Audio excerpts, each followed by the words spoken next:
All right, 97.7 Outlaw Radio FM listeners, you already know what time it is, and right here we got a hip hop California legend on the line. We got Broncoe, also known as Young Bronc, right here live on the line. How you doing this evening?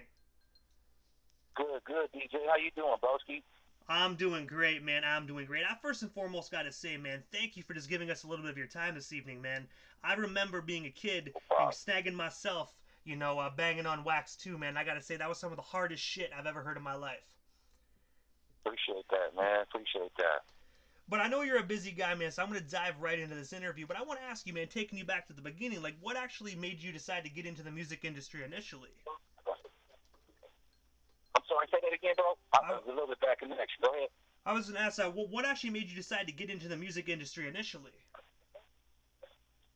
It was pretty much, it was kind of like accidental. I just stumbled up on it and shit. Really? Well, that's not true. I would say it was the rightful place for me to go to, since I'm familiar with all of the four corners of hip hop. You got graffiti, you got breakdancing, you got MCing, and you got DJing or whatever. So I grew up, being a graffiti artist and shit like that. I have a degree in graphic design, so I've been, part of the black books and the backpackers and all that. In spite of growing up in the hood, under the flag, under the bandana, we still had those culture choices to make and shit and try out with your hobbies. And everybody got a specific skill set. Some people have more than one skill set. So I was good with the graffiti and drawing and all of that. And then I was saturated in all of the music and all of that and doing graffiti, and breakdancing came easy for me because I was into gymnastics and shit like that. So it was Thomas flares and windmills and backspins and head spins and all of that, and I was tight with that. So when I got, in my opinion, too old to spin on my back and all of that stuff, the rightful transition was the next corner of hip hop was MCing. And I never took it serious, but I always had the passion. I would play around with it, just freestyling or whatever. Whenever I would fall off and not lock the words up, I'd laugh my way out of the cypher just joking around, but I wasn't never putting pen to pad. So when I was about 19, 20 or whatever, hanging out with Big Freeze and them and the Franklins and my boys, and, they have been rapping forever. So it kind of just rubbed off on me like that. And one day Freeze said, "Bronc, you cut hair and you draw and you this and that. What make you think you can't rap?" And I was like, "I don't know. I just don't think it's for me. I'm comfortable just being a Crip and, doing my little weed and, different little stuff like that at the time or whatever." And he was like, "You ought to try that shit out. You never know." So I go home, I try it out, I write a verse or what I thought was a verse. I bring it back to the circle the next day and I try to spit it, but I didn't have a flow or a structure or anything because, like I say, it was the beginning stages of figuring out, learning how it go as far as, even bouncing a basketball go. So I spit the rhyme and they laughed at me, and so I balled it up and threw it in the trash. So Freeze, he's like, you don't want that rhyme right there? I'm like, nah, that's bullshit. I ain't fucking with this shit. So, so he goes to the trash can and unballs the wad of paper. He puts a comma here, a comma there, he erases this, he erases that, and then he spits the rhyme. He says, and folds it up and balls, puts it in his pocket and says, "I got me a rhyme now. Found me a verse in the trash." And ever since that day, I've been writing rhymes and recording. And I gotta say, that's a phenomenal story, man. You know what I mean? It just proves, you know what I mean? Like, he saw the potential in you right from the beginning, man. And I gotta say, look at Broncoe now, you know what I mean? 30 plus years into it and still going strong. Right. Had he not even had the inclination to whisper that in my ear, we wouldn't be here right now. Nobody would know who I am. Just, the people in my family and coworkers and schoolmates and stuff like that. He's probably the only reason why the rest of the world knows who I am. So kudos to him, and may he rest in peace. And also, in 1994, you actually debuted on the Bloods and Crips album, Bangin on Wax 2, as I brought up a few moments ago, the Saga Continues record. I was wondering, what's the story behind that record? And, of course, how did you guys get the Bloods and Crips together?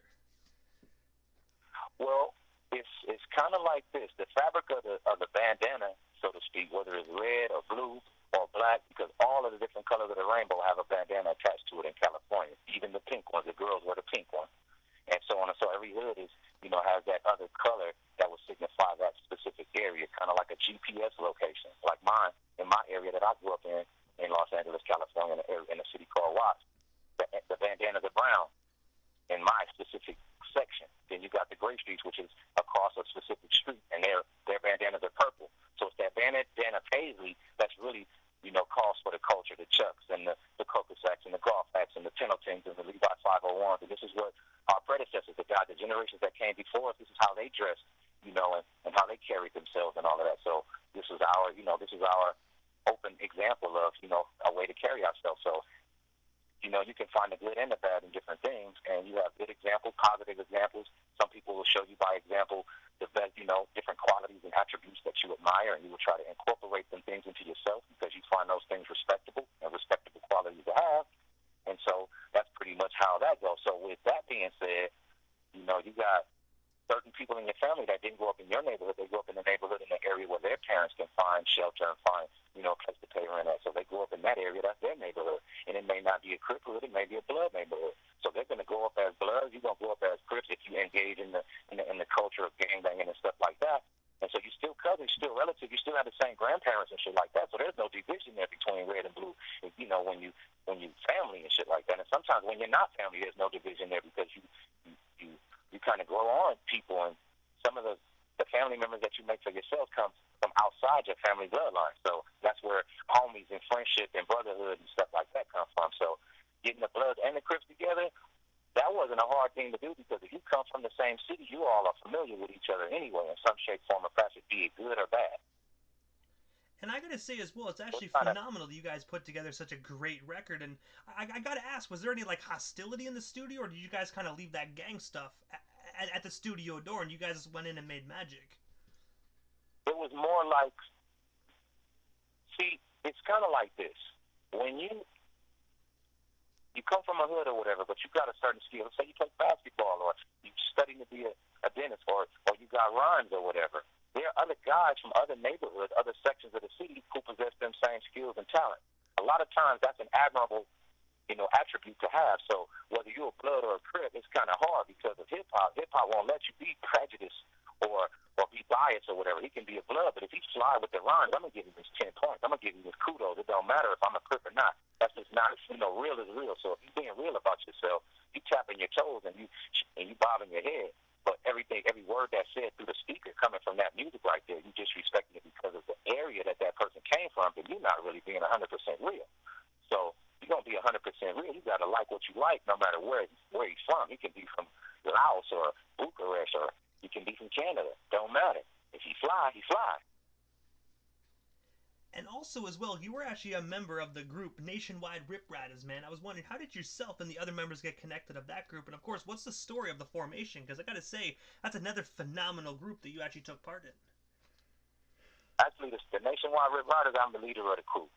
And Nationwide RIP Ridaz was actually a title of a song that was in my book that I probably would have, performed or recorded and made one of the contributions to the album. But I broke it down and took the verses and split them up and did other things with them on other projects and stuff like that. Because while we were in the studio, as far as the hostility go, back to that, to get to this, is like only the guy, I didn't never take none of my homies to the studio that don't respect hip-hop and don't rhyme, because you ain't going to respect the atmosphere of the cipher and the fact that there's other brothers in this cipher, whether they from our section of the city or not. If they not immediate enemies to us, posing an immediate threat, then it's certain guys who won't tolerate, the so-called enemy in their presence at all. It's going to be friction all the time. So we know not to bring them guys to the studio with us. You don't rap anyway. So what you coming for? To make a mess and mess up our fun? You fucking up our shit right now.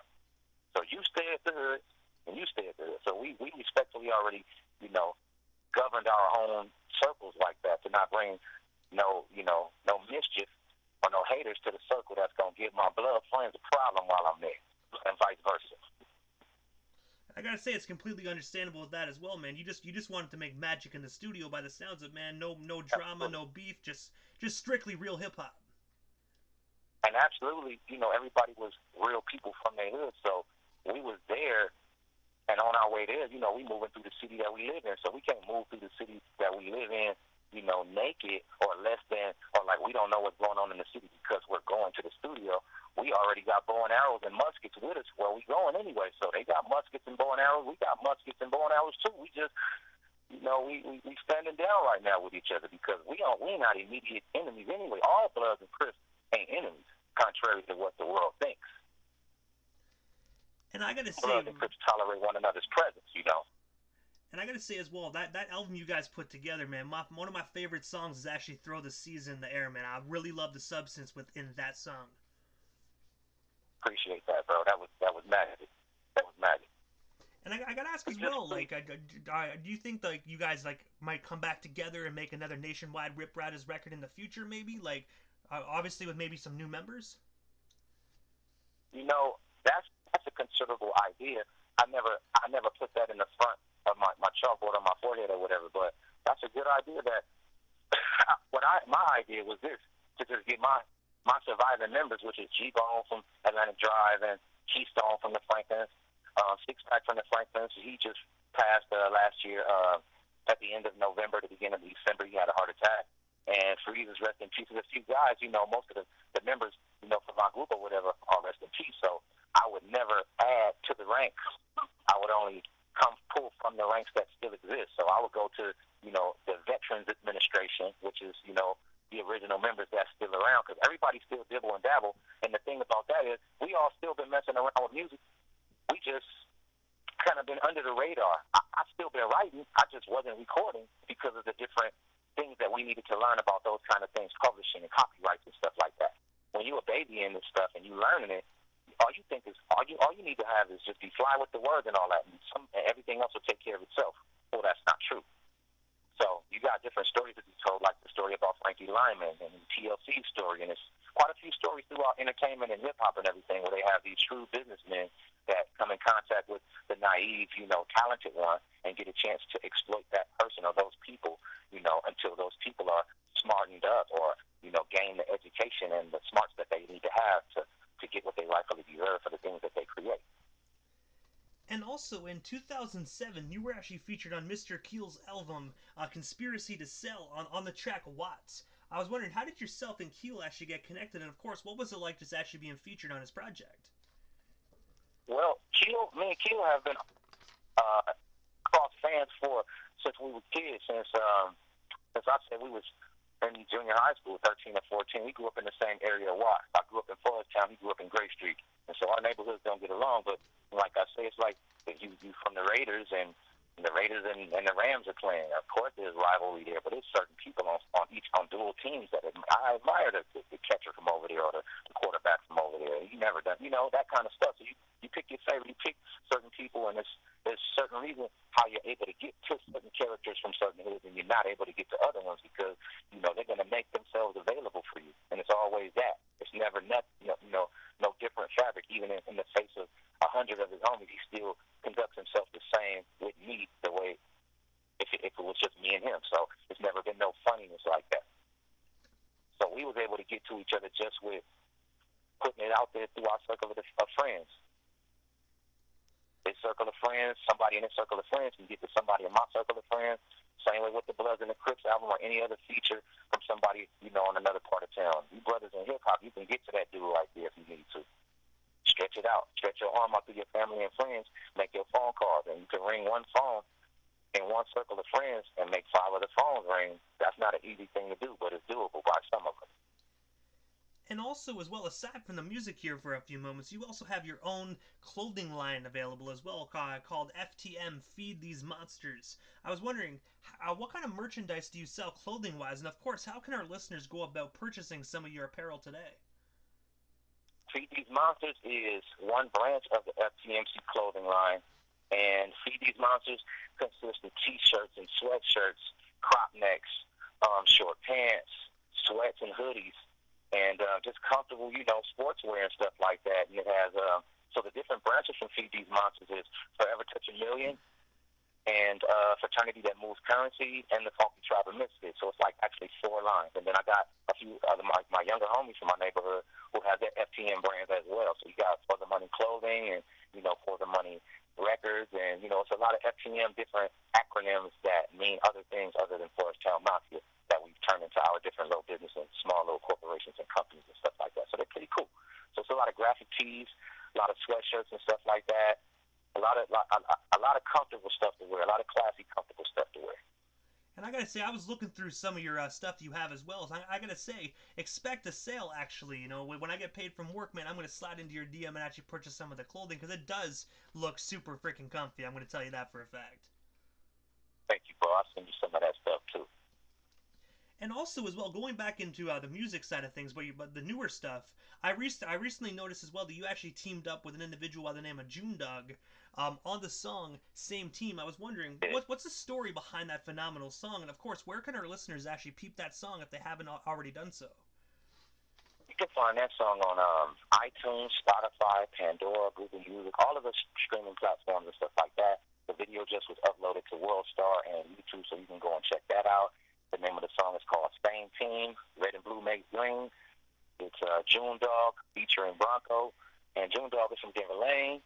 And like I say, different people from different neighborhoods are tied to one another. A lot of my friends and my homies from my neighborhood, their parents grew up in Denver Lane, and they're still tied to their peers that they grew up with. So there's a way to get to who you want to get to without it having to be something that's a confrontational situation. You know, you send the memo out and you figure out how to get it to the people you want to get it to, and that was pretty much how it is. So June Dog is from Denver Lane, and of course he comes from that section of the bleachers, and I come from this section of the bleachers, but there's dual citizenship there sometimes between guys that hustle and get money off the curb and do their business transactions. So in that situation, it was ring the phone in my circle of friends, and it was a go. I didn't have no problem with it at all because I've been doing music with features and different stuff like that with my Bloods and my Red Rock brothers and all of that for years and stuff. You know, when others won't, I will, because I know the type of magic that can happen from that.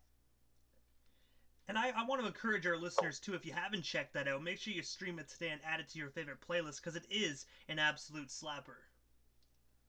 Yeah, it's a slapper, and I enjoyed it. I had fun making it. As a matter of fact, we have about 4 other songs, singles that gonna come out one after another. We have intentions on doing videos for those as well. And then I did a song right before that with the brother out of Long Beach called L Bun. He's from Long Beach certified. He's a brother from Laos, and it's featuring L Bun featuring Bobby Jr. and Broncoe, and the song is called Champ Hustle. And you can find that on YouTube and Spotify, Pandora, and all of that stuff. So yeah, I have 2 videos that just came out at the beginning of the year. And then in about 2 weeks, I'm doing a video with Young Prodigy from South Central Cartel. I got another project, another song coming out with Squeak Woo from the Eye, Inglewood's Finest. Shout out to all my guys.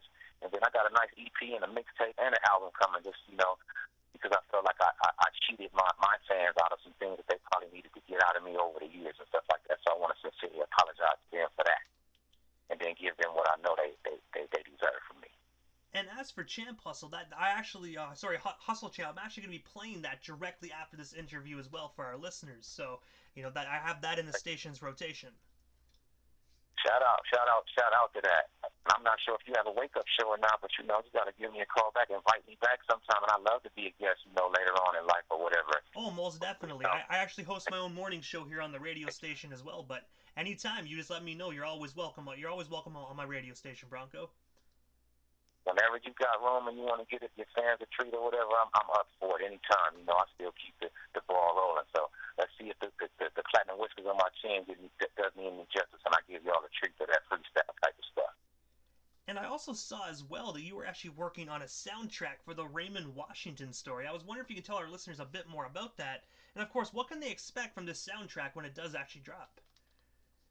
They can expect some real fly hip-hop. And in California, where we come from on the West Coast, we call it Crip hop because it's the culture of gangbanging and stuff like that. So with that being said, I got a song that I did with Goldie Loke and Daytona Gold and Snoopy Blue, and all of them is headliners out of California. So I'm sure all of y'all know who Snoopy Blue is from 970 Coast, and Goldie Loke is from Long Beach 20s, and Daytona Gold is from Q102 East Coast. So all of us got a song that we did called The Raymond Washington Story, The Birth of a Crip. So when you get a bar of that, it'll really entails, the definition of where we come from and how the east side of, California and Los Angeles and all of the areas on the east side, got their foundation from Raymond, and to tell the story, the untold story, because you have a Tookie Williams story, but you don't have a Raymond Washington story. So he deserves his 5 minutes of fame, and the light shine on him too as well.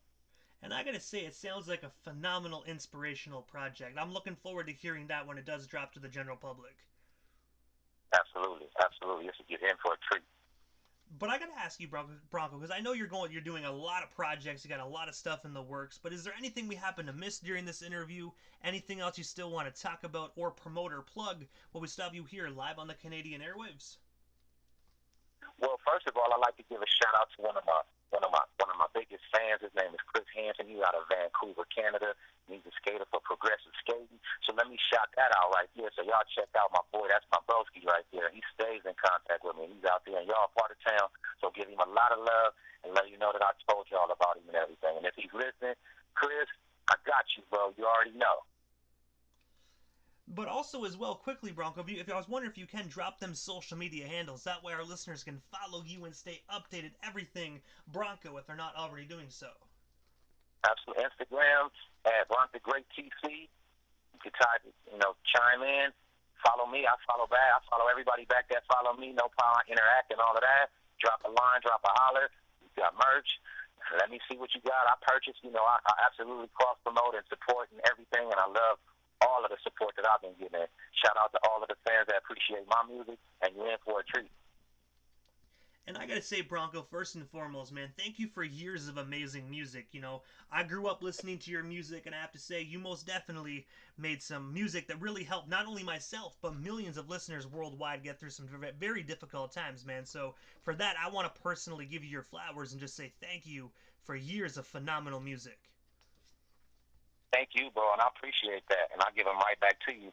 Along with, if there was anything that I may have said that may have offended anyone, it was an unintentional offense, and I pretty much was coming across with the words to try to paint a picture from my vantage point, from off the porch where I come from. So, if there was anything that I did do to wrongfully influence anyone, allow me to fix that, reintroduce myself, because I've grown since then. So allow me to repair things that I can repair and make up for the damage that I may have caused throughout anybody's situation growing up, listening to my music. And I just gotta say, Bronco, again, thank you so much. And remember, anything you need radio-wise, make sure you hit me up. We most definitely can make it happen, man. I got you. We're connected, and I just want to say thank you, and most definitely have yourself a wonderful night out there in California. Absolutely, bro. Thank you. I appreciate it. If you get a chance, and anytime you come into the U.S. and you stopping in, California, and you coming through Los Angeles or whatever, give me a call so we can go sit down and enjoy a sumptuous meal and good times and good vibes. And, hopefully it's one of them situations where we can get some good footage that you can take back with you, and I can get you in a cameo on one of these videos or whatever that I'm doing. You dig? Hey, man, most definitely. That sounds phenomenal to me, man. If whenever I touch down in California, I most definitely will hit you up for sure. I'll show you the city, bro. Hey, man, most definitely. You can't go wrong with that. Have yourself a wonderful night, Bronco. Thank you so much again. Yes, sir. Yes, sir. You have a beautiful night as well.